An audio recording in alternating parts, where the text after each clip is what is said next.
James chapter 4 verse 7, उसे फिर एक बार पढ़ते हैं, फिर आगे बढ़ते हैं।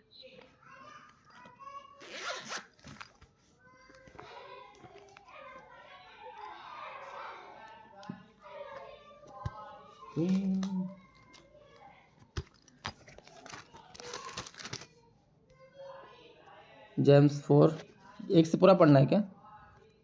नहीं, 4वां अध्याय 7वां वचन, ओके। याकूब की किताब। जी, इसलिए परमेश्वर के अधीन हो जाओ और शैतान का सामना करो, तो वह तुम्हारे पास से भाग निकलेगा। Amen. Amen. James chapter 4 verse 7, Brother Wilson, could you please read that for us from English? Yes, brother. 1 second. Yeah.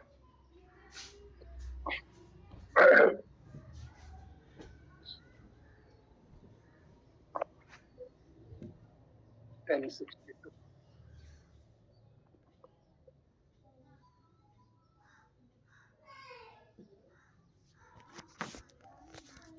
Therefore, submit to God. है कि we have to do something.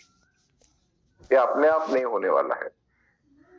सेवकाई जब हम लोग करने के लिए बाहर निकलते हैं, तो एक्चुअली हम लोग क्या कर रहे हैं? हम लोग कूद रहे हैं शैतान के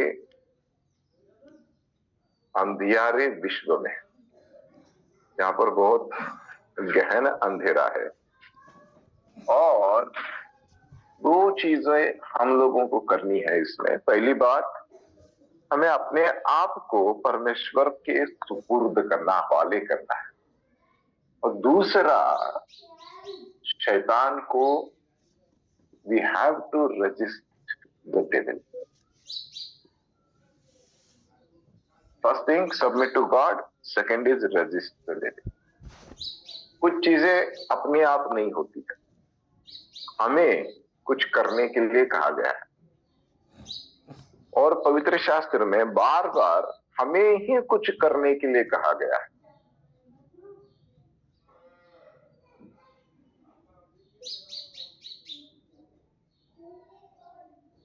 तो उसके लिए एक वचन और देख लेते हैं कि हमें क्या क्या करना चाहिए। हम लोगों ने कल इस वचन को पढ़ा था, लेकिन उस पर मनन नहीं किया हम लोगों ने। कल नहीं, ये इतवार के दिन हम लोगों ने देखा था।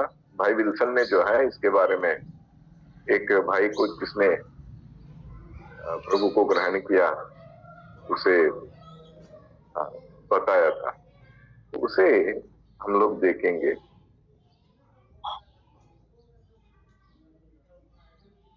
जोशुआ की किताब, उसका पहला अध्याय, उसका 8वां वचन पढ़ लेते हैं। यहोशुआ की किताब पहला अध्याय, उसका 8वां वचन।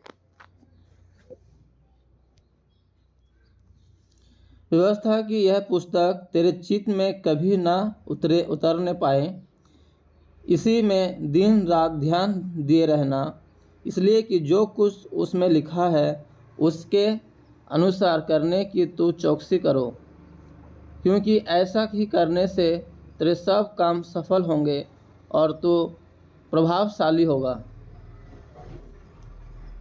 आमीन।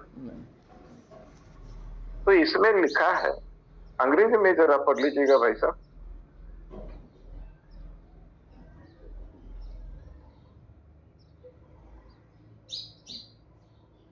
This book of the law shall not depart from your mouth, but you shall meditate in it day and night, that you may observe to do according to all that is written in it. For then you will make your way prosperous, and then you will have good success. आमीन। तो इसमें जब परमेश्वर हमें आशीष दे रहा है, तो कुछ करने के लिए भी कह रहा है। This book of the law shall not depart out of thy mouth, but thou shalt meditate therein day and night, that thou mayest observe to do according to all that is written therein. For then thou shalt make thy way prosperous, and then thou shalt have good success. तो यहाँ पर हमारे बारे में 5 बार लिखा गया कि जो इस किताब को पढ़ता है उसके बारे में 5 बार लिखा गया है, तुम अगर ये करोगे तो तुम ये पाओगे। तो जिम्मेदारी परमेश्वर जो है कुछ करने की हमें सौंपता है, सब कुछ वो नहीं करता है। उसने जो करना था वो कर दिया, अब आगे वो कहता है कि तुम्हें ये करना है।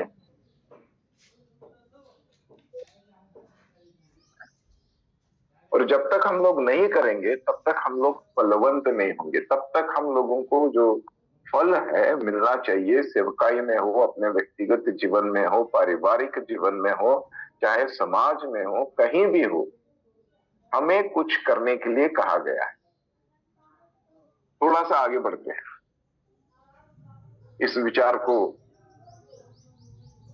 यहीं रख देते हैं, लेकिन पहली बात हम लोगों को समझना है, submit yourselves then to God,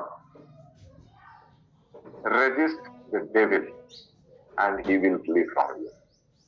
कल हम लोगों ने जिस विचारों को साझा किया था वो ये थे कि कैसे हम लोगों को सेवकाइयों में जब परमेश्वर की सेवकाई कर रहे थे तो कहीं कहीं झटके बैठे हैं, क्योंकि हम लोगों ने बिजली के तार को जो है छुआ था तो हम लोगों को शॉक लग गया।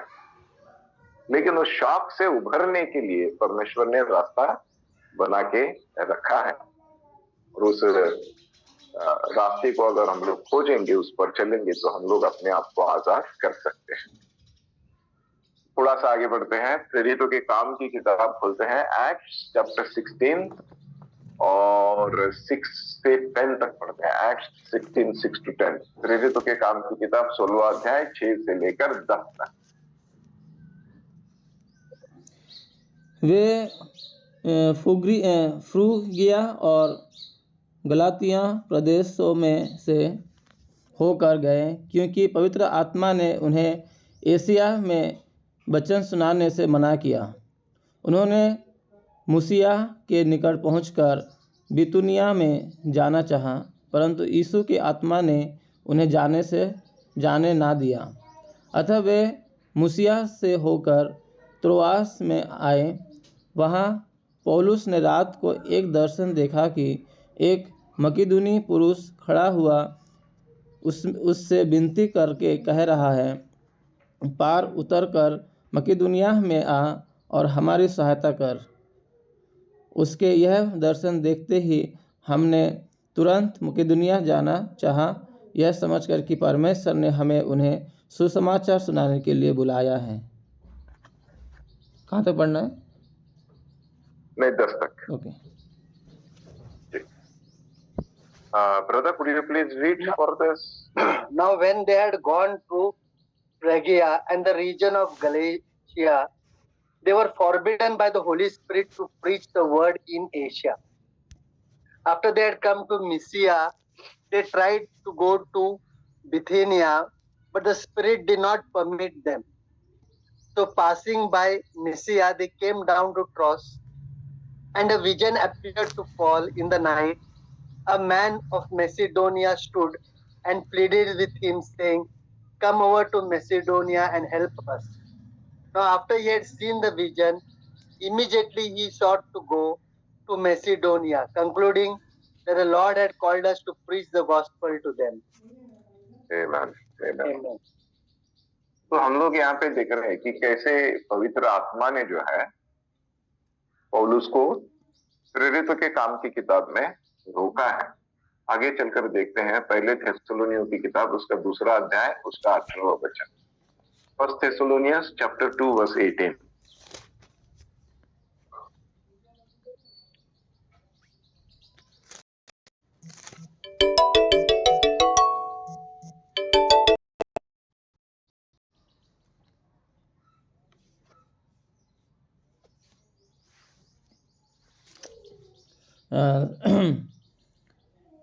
इसलिए हमने अर्थात मुझ पौलुस ने एक बार नहीं वरन 2 बार तुम्हारे आना चाहा, परंतु शैतान हमें रोके रहा।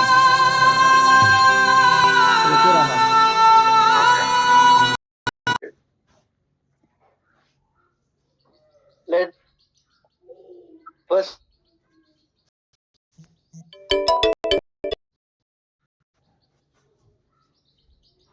therefore, we wanted to come to you, even I, for time and again, but Satan hindered us. Okay. So let's go little further. 1 Corinthians chapter 16 verse 12. पहले कुरिन्थियों की किताब 16 अध्याय 12 वचन।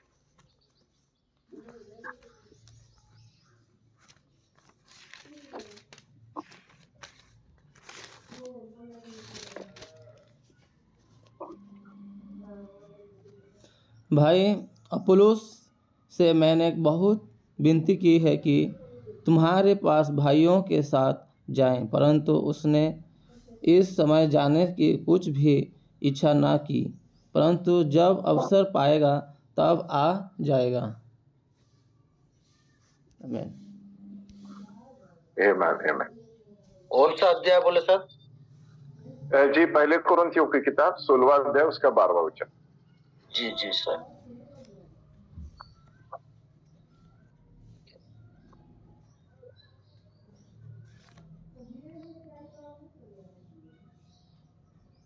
Yes, Brother Wilson. 1 Corinthians chapter 16 verse 12. Verse 12, na? 12, yeah. Now concerning our brother Apollos, I strongly urged him to come to you with the brethren, but he was quite unwilling to come at this time. However, he will come when he has a convenient time. Amen. तो जो अब हम लोग देख रहे हैं 3 वचन जो हैं, इन 3 वचनों को समझने की कोशिश करेंगे और खुद को जांचने की परखने की कोशिश करेंगे। ये आज का हमारा काम है। This discussion is very important, क्योंकि यहाँ पे 3 व्यक्ति जो है वो जुड़े हुए हैं। पहला है पवित्र आत्मा जो पौलुस को रोकता है, फिर दूसरा है शैतान जो उसे रोकता है, और तीसरा है अपोलोस एक इंसान, वो रोके रखता है। तो क्या हम लोग ये पता लगा पाएंगे, क्या हम लोग इस चीज को समझ पाएंगे कि हमें कौन रोक रहा है? परमेश्वर का वचन या परमेश्वर की सेवकाई को लोगों तक पहुंचाने में हमें कौन रोक रहा है? पवित्र आत्मा रोक रहा है, या शैतान रोक रहा है, या हम लोग खुद रोक रहे हैं अपने आप को, या कोई अन्य है? तो आपको क्या लगता है, कैसे आप पता लगा पाओगे कि आपको कौन रोक रहा है? बहुत बार होता है, लगता है कि आज नहीं जाएंगे, आज ये नहीं करेंगे, कोई बुलाता है, जाने के लिए मन नहीं करता है।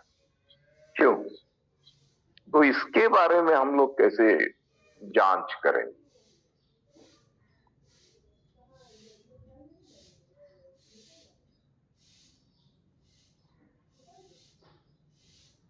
ये डिस्कशन के लिए फोरम खुला है आपके लिए, आप बता सकते हैं अपने अपने विचारों को।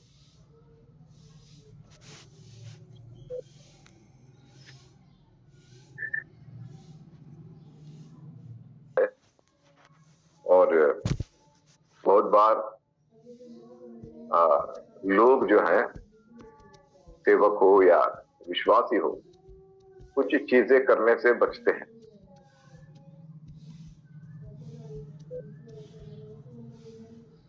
वो करना नहीं चाहते, उसमें बहुत सारी चीजें हो सकती है।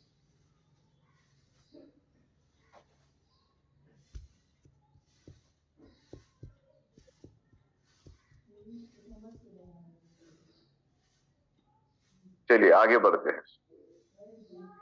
एक असाइनमेंट दूंगा मैं आपको, अगर आपको होता है करने के लिए तो करने की कोशिश कीजिएगा। किसी भी कलीसिया के 2 व्यक्तियों को या 2 व्यक्तियों से मिलने की कोशिश की, उनको चुराना नहीं है, उनको वहां से उठाकर अपनी कलीसिया में लाने के लिए नहीं कर रहे हैं हम लोग ये चेष्टा। हम ये इसलिए कर रहे हैं क्योंकि कलीसिया में जाने वाले लोग भी जो है वो दुखी हो सकते हैं, वो किसी मुसीबत में हो सकते हैं, लेकिन और ये भी हो सकता है कि उनको उस कलीसिया में बहुत सताव हो रहा हो, कह नहीं सकते, क्योंकि सबसे ज्यादा सताव कलीसिया में होता है। बाहर जो सताव है वो उसकी तुलना में बहुत कम है। तो अंग्रेजी में कहते हैं कि persecution with in and without. तो ऐसे वक्त लोगों की मदद करना बहुत जरूरी है, क्योंकि वो लोग डिस्करेज हो सकते हैं, और जब डिस्करेज हो जाता है कोई व्यक्ति तो वो कलीसिया से नहीं लेकिन परमेश्वर से दूर होने की संभावना अधिक रहती है। तो ऐसे लोगों को मिलना चाहिए और उनके साथ बातचीत करती रहनी चाहिए। थोड़ा समय बीतने के बाद फिर एक बार जो अग्नि उनमें प्रज्वलित किया गया था पवित्र आत्मा के द्वारा, वो फिर से हो सकता है। आचार्य जी, मैं माफी चाहूंगा। तो एक बार गए, 2 बार गए, 3 बार गए, उनको अच्छा लगा कि प्रभु का वचन है। वैसे ज्यादा वचन सुनाया नहीं जाता है पंजाब में, क्योंकि उनको पहले ही कुछ लोग ऐसे हैं जिनको वचन खुद मालूम नहीं। तो उस मीटिंग में गए, वहां पर गए, जाने के बाद में एक पर्ची जो है सब लोगों के हाथ में थमा दी गई। उसमें लिखा हुआ था कि आपका नाम, मोबाइल नंबर, पता वगैरह सब डाल दीजिए, ईमेल आईडी, और कितना आप प्रभु की सेवा के लिए देना चाहते हैं वो अमाउंट भी लिख दीजिए। तो जब बहुत इमोशनल कहानियां लोग सुनाते हैं तो लोग इमोशनल हो जाते हैं, और उस वक्त जो निर्णय लिया जाता है वो उतना अच्छा नहीं होता है, वो आपके लिए हानिकारक हो सकता है। ऐसे ही इमोशनल अवस्था में इस बहन ने जो है लिख दिया कि मैं इतना इतना अमाउंट प्रभु की सेवकाई के लिए दूंगी, और क्योंकि उसमें मोबाइल नंबर लिखा था, 1 हफ्ते के बाद उनको कॉल आया कि आपने कहा था कि इतना आप देने वाली थी सेवकाई के लिए प्रभु के, लेकिन आपने अभी तक दिया नहीं है। तो उस व्यक्ति ने जो है सोचा था कि कुछ पैसे की आमदनी, जो कुछ उम्मीद थी कि पैसे आने वाले, तो जब वो आएंगे तो दे देंगे। लेकिन ये जो फोन है वो 1 हफ्ते के बाद आया, फिर उसके बाद और 1 हफ्ते के बाद आया, फिर ऑलमोस्ट वीकली 2 या 3 बार आने लगा। तो फिर ये जो बहन थी वो उकता गई, उसने सोचा कि यार ये मैंने क्या कर दिया। तो ठीक है, उसने सोचा और उसने इंटरेस्ट पे पैसे उठाए, और फिर वो पैसे जो है वो उस सेवक की इसमें दे दीजिए, सेवकाई के लिए दे दीजिए। तो अब दिक्कत यहाँ पर यह आती है कि जब आप लोगों को इस तरह से चंगुल में फंसाते हो या लोगों को कमिटमेंट करने के लिए मजबूर करते हो, और फिर जब जोर जबरदस्ती करके पैसे मतलब लेते हो, तो ये तो जबरदस्ती से पैसा ऐंठने की बात होगी, चाहे जो भी है प्रभु का सेवक। लेकिन ऐसा हम लोगों को नहीं करना है। प्रभु ने कहा है कि सेंट मेंट में मिला है, सेंट मेंट में दो। You have received it freely, give it to people freely. उसके लिए कोई चार्ज करने की जरूरत नहीं है। अगर आप चार्ज करना चाहते हैं तो फिर वो बिल्कुल परमेश्वर के वचन के खिलाफ है। It is not according to the word of God. इसीलिए प्रभु ने कहा है हम लोगों को सीखना समझना चाहिए, जरूरी है इस बात को।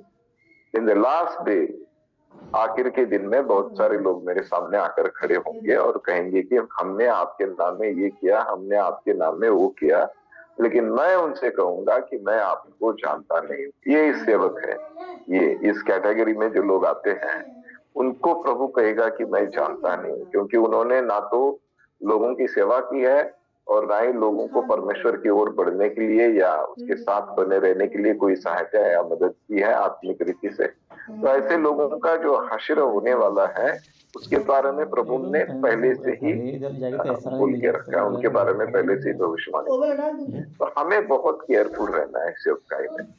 इसलिए मैं मेरा जो फोकस है 5 कि वर्ष। जितने लोगों के साथ मैं जुड़ता हूँ, आप जैसे जो लोग भूखे हैं प्रभु के वचन के लिए, उन तक जो प्रभु का वचन जैसा है वैसे पहुंचाने की कोशिश, जी तोड़ कोशिश मैं करता हूं।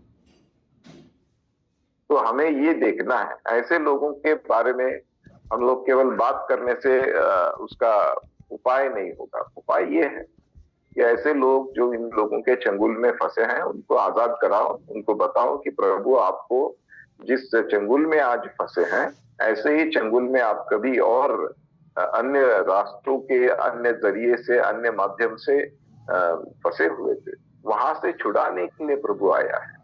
हमें ये नहीं करना है कि किसी के ऊपर अंकुश डाले या किसी के ऊपर इस तरह का, मतलब किसी को बंधक बनाए। हमें तो जो हम लोग बंधक थे वहां से आजाद करने के लिए यीशु आया।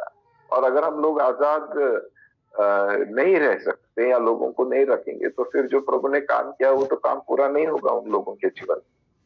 तो हमें चाहिए कि इन सारी बातों को खुद समझे और अन्य लोगों को भी समझाए, ऐसे लोगों के खिलाफ आवाज उठाए, उसमें कोई दिक्कत नहीं है। मैं तो कहता हूं कि अगर आप जानते हैं और अगर आप करते नहीं है तो भी वो पाप है, जैसे कि प्रभु का वचन कहता है।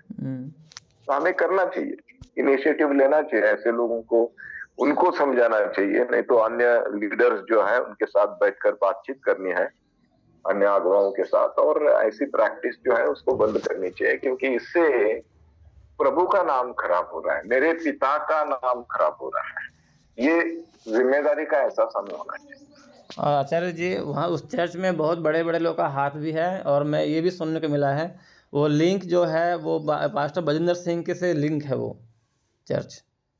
जी जी जी जी। और जी वो जी लोग जी। क्या है ना, वहाँ अधिकतर लोग चिन्ह चमत्कार को देख के उन लोग सब जाते हैं, और बहुत भीड़ भी होता है उसमें, बहुत भीड़ भी होता है वो चर्च में।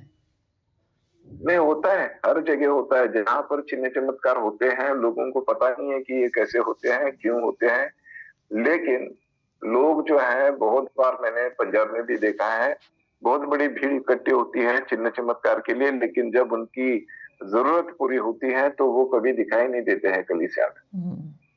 तो प्रभु का वो आशीष है कि उन पर फिर से कोई बीमारी नहीं आती है, क्योंकि प्रभु ने कभी ऐसा किसी के साथ किया नहीं है, कि किसी को इस तरह से प्रताड़ित नहीं किया है। उनकी जरूरत पूरी हो गई तो वो निकल गए। तो ऐसा भी होता है। तो इसलिए यीशु मसीह ने, गॉस्पेल में हम लोग पढ़ते हैं सुसमाचार कि जब बड़ी भीड़ उसके पीछे चल रही थी तो खुद यीशु मसीह ने कहा कि ये लोग मेरा वचन सुनने के लिए नहीं आ रहे, ये तो मैं जो रोटी देता हूँ वो खाने के लिए आ रहे। डेफिनेटली परमेश्वर के राज्य में रोटी के लिए भी कुछ लोग आएंगे, और कुछ लोग जो है वो अपने आत्मिक पुनरुत्थान को पाने के लिए, अपने आत्मिक रीति से बलशाली होने के लिए भी लोग आएंगे, जो भूखे हैं, प्यासे हैं, सचमुच अपने प्राणों को बचाना चाहते हैं। लेकिन ये भीड़ आमतौर पर छोटी होती है। हमें ये बात याद रखना है, जो लोग इतनी गहराई में जाकर सोचकर आगे बढ़ते हैं उनकी भीड़ बहुत छोटी होती है। इसीलिए प्रभु ने कहा है कि there is going to be, एक हाईवे है और एक बहुत ही तंग गली है, और इस तंग गली को खोजना है, उस तंग छोटे दरवाजे को खोजना है और उस तंग गली में चलना है। तो हम लोगों को ये समझना जरूरी है कि ये जो भीड़ है वो भीड़ किसी अलग रास्ते पर चल रही है, और जो तंग गली में हम लोग कुछ लोगों को पाते हैं वो सही दिशा में चल रहे हैं। तो भीड़ कम है।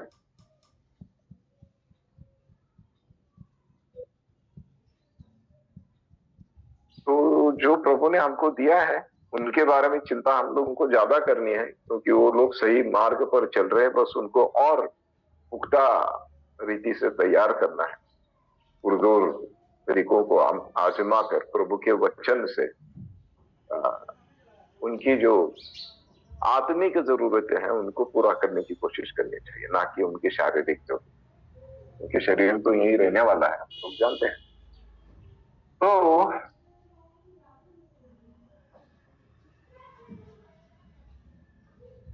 हर चीज में रुकावट है, हर चीज में रुकावट है। हम लोगों को रास्ता बनाना है, रास्ता खोजना है, और उस रास्ते पर लोगों को चलने के लिए सहायता और मदद करनी है। तो शैतान ने तो पौलुस जैसे मंजे हुए सैनिक को भी रोक दिया था। तो आप इसके बारे में सोच सकते हैं कि कैसे शैतान अपना काम करता है, लोगों को भटकाता है, लोगों को गलत रास्ते पे ले जाता है और बहुत सारी उल्टी सीधी चीजें जो है वो होती। ठीक है, थोड़ा सा मेडिटेट करते हैं, ज्यादा समय आज नहीं बचा है, थोड़ा जल्दी आज मैं खत्म करना चाहूंगा, कहीं बाहर जाना है आज। तो पहले पतरस की किताब खोलते हैं, उसका 5वां अध्याय 6 से लेकर 11।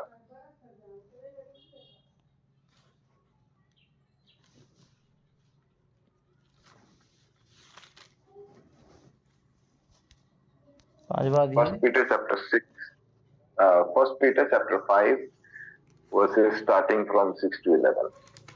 इसलिए परमेश्वर के बलवंत हाथ के नीचे दीनता से रहो, जिससे वह तुम्हें उचित समय पर बढ़ाए।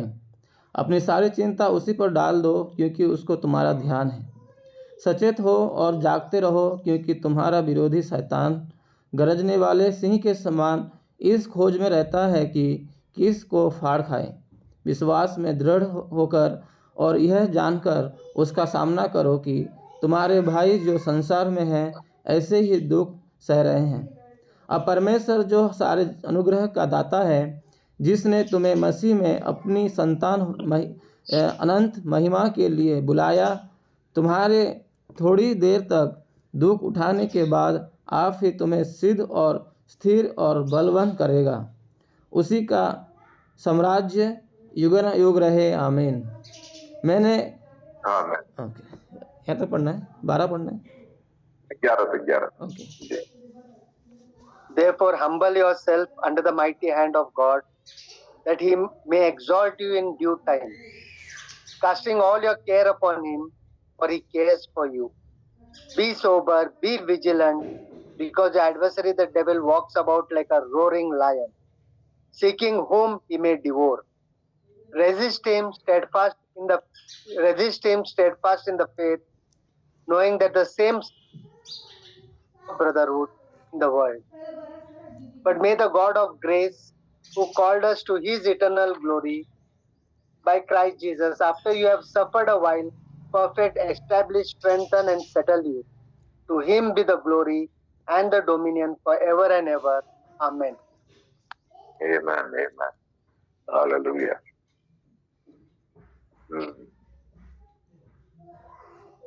Resist steadfast in the faith, knowing that the same afflictions are accomplished in your brethren that are in the world. Be sober, be vigilant, because your adversary, the devil, as a roaring lion, walketh about, seeking whom he may devour. फिर एक बार पंजाब चलते हैं। पंजाब में एक प्रभु के सेवक थे, बिल्कुल सिंह की तरह गर्जना करते थे। बहुत बड़ी तादाद में लोग उनकी सभाओं में आते थे और बहुत सारे लोग जो है उनकी सेवकाई के द्वारा प्रभु में आ भी गए। लेकिन इनमें एक दिक्कत थी, उनमें एक प्रॉब्लम था। वो महिलाओं के प्रति बहुत जल्द आकर्षित होते थे और उन्होंने इसे इस तरह से शेप दे दिया, मोल्ड कर दिया। उन्होंने कहा कि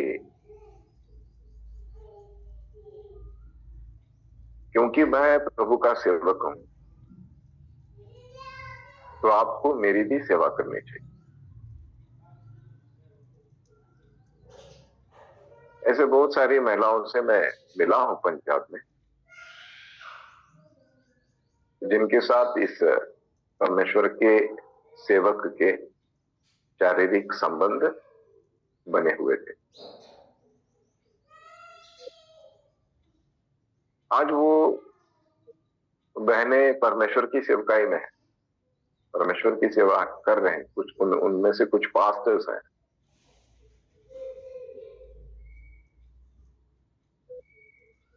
तो ये जो शैतान है वो कौन सा रूप ले लेगा, या किस तरह से परमेश्वर के सेवक को भ्रष्ट करेगा, इस पर कोई भी लिमिट नहीं है, कोई पाबंदी नहीं है, कुछ भी हो सकता है। इसलिए हमें सतर्क रहने की जरूरत है। एक परमेश्वर होने के नाते, परमेश्वर का सेवक होने के नाते हमें बहुत सतर्कता बरतनी है।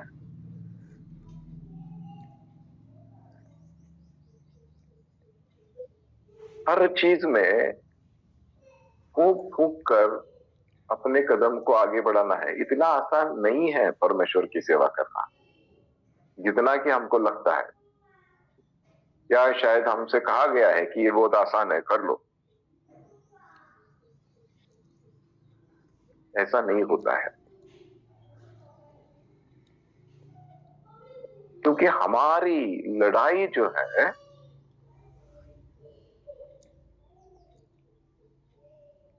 वो मांस या लहू से नहीं है, वो शैतान से है, उसके कार्यों से है जो दिखते नहीं है, छिपाए जाते हैं अलग अलग रूप में, और लोग उससे छिपाते भी है, करते भी है और छिपाते भी है। और ये तब पता चलता है जब बहुत डैमेज परमेश्वर के राज्य को पहुंचाया गया है, वो डैमेज हो गया परमेश्वर का राज्य, उसके बाद में पता चलता है कि ये ऐसा हुआ, कुछ नहीं किया जा सकता है। अब दिक्कत ये आ गई है भाई साहब, ये तो महिलाओं की बात हो गई, लेकिन जो पास्टर्स उनके साथ, जो भी उनके साथ जुड़े हुए थे, जो अब पास्टर्स बने हैं, उनकी कलीसिया में भी अब ये प्रॉब्लम्स है, क्योंकि जो उनका अगुवा था उसने वैसे किया था। तो अब जो वहां से लोग बाहर निकल कर आए उस सेवकाई में से, और जो अब पास्टर्स बने हैं, परमेश्वर के सेवक बने हैं, तो वो भी अपनी कलीसिया में इस बात को बढ़ावा देते। कलीसिया तो भ्रष्ट हो गई। कोरिन्थियन का जो स्पिरिट है वो यहाँ पे काम कर रहा है।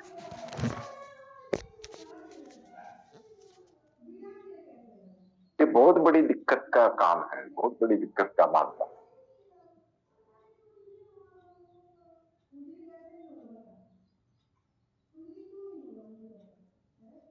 कभी आपने गौर किया है क्या होता है किसी व्यक्ति के साथ जब वो परमेश्वर के पीछे चलने की ठान लेता है?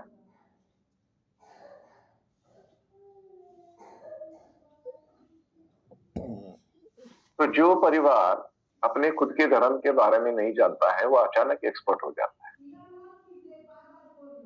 वो उसको समझाने की कोशिश करते हैं कि अपना धर्म कैसे अच्छा है।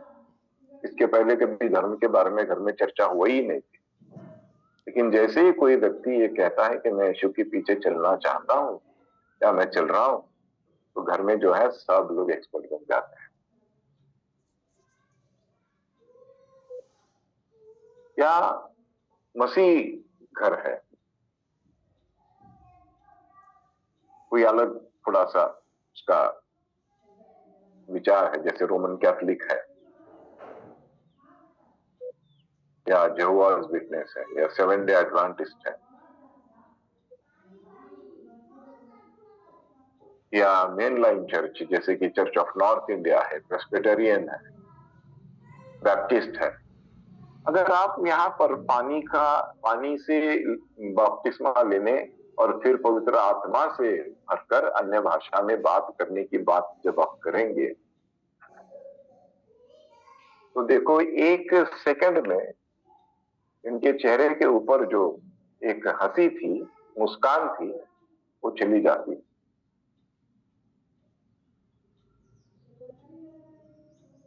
ये अन्य धर्मों में, अन्य समाजों में भी होता है। और यही बात हम लोग देख सकते हैं कि थोड़ा सा आगे चलकर जब हम इस विषय के बारे में बात करना शुरू कर देते हैं तो यहाँ पर जो है अचानक मुस्कान जो है चेहरे से गायब हो जाती है और यहाँ पर हम लोगों को चिंता नजर आने लगती है।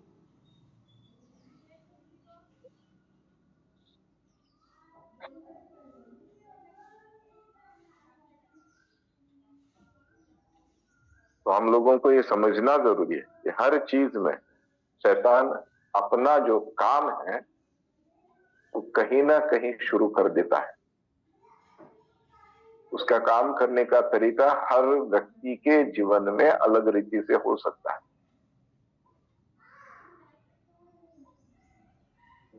अलग अलग व्यक्ति के अलग अलग चैलेंजेस हो सकते हैं, तो हमें उसके लिए तैयार रहना जरूरी है।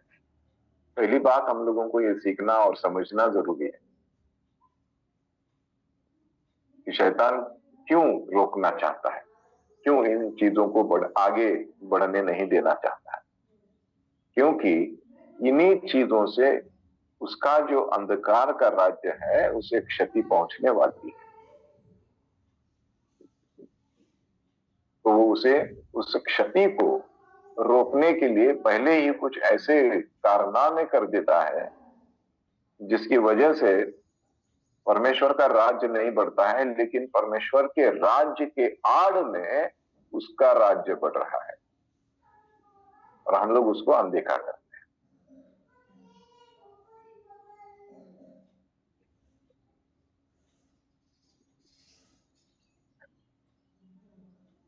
कल इस विषय को और आगे बढ़ाएंगे परमेश्वर के वचन से, लेकिन जो हम लोगों ने आज डिस्कस किया है, जो भी हम लोगों ने बातें की हैं, उन पर गंभीरता से गौर कीजिएगा, गंभीरता से इसके बारे में चर्चा कीजिएगा। अपने परिवार में हो, अपने कलीसिया में हो, अपने विश्वासियों के साथ हो, क्योंकि हर एक को मजबूत करना हमारा काम है। परमेश्वर के वचन में, परमेश्वर के प्यार में, परमेश्वर के पवित्र आत्मा में ये जिम्मेदारी हमें दी गई है और हमें अपनी जिम्मेदारी बखूबी निभानी है और उसके लिए एक अच्छा उदाहरण बनने की जरूरत है।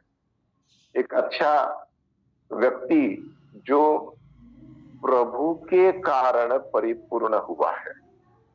मैं ये नहीं कह रहा हूं कि अपनी ताकत, अपने बलबूते, अपनी सक्षमता पर हम लोग कुछ हासिल कर पाएंगे। हमें परिपूर्ण होना है प्रभु की सहायता से और प्रभु की मदद से। जब मैंने सेवकाई शुरू की 1994 से, वहां से लेकर आज तक जो मैंने देखा है सेवकाई में घटते हुए, वो देखकर कलेजा फट जाता है। प्रार्थना जो 3-3 बजे, 2-2 बजे प्रभु उठाता है, वो उसी बोझ के कारण उठाता है कि हम लोग इन लोगों के लिए प्रार्थना करें कि परमेश्वर का राज्य बढ़े, न कि शैतान का। परमेश्वर के राज्य के आड़ में जो शैतान बढ़ रहा है, जो उसके राज्य बढ़ाने का ठेका इन लोगों ने लेके रखा है, उनको रोकने के लिए हमें प्रार्थना करनी।